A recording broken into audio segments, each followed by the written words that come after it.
This is for WTX-D5321US. That is a Siemens dryer, also made by Bosch.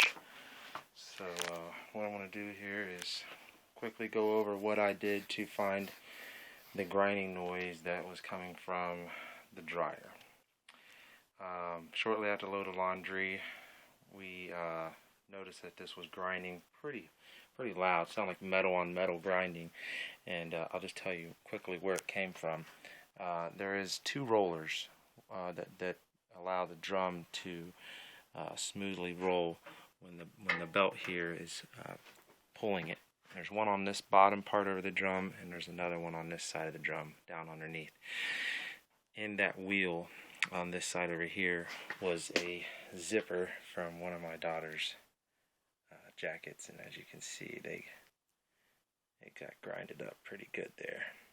But anyways, what I did is I just took this back piece off right here, took the top off, which sits right up on top here, and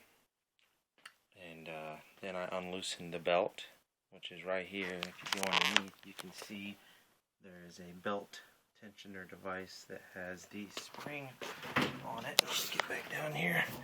And something that you should know is this little booger right there, that little black pin.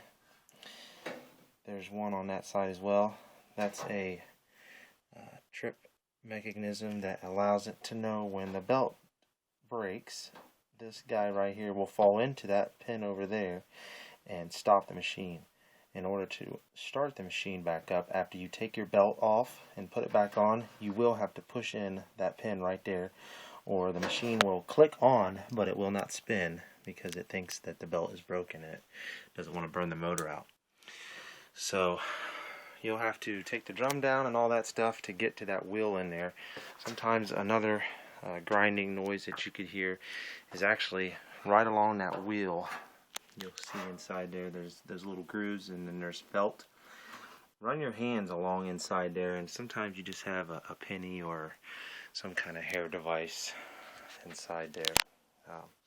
So hopefully this helps out, and thanks for watching.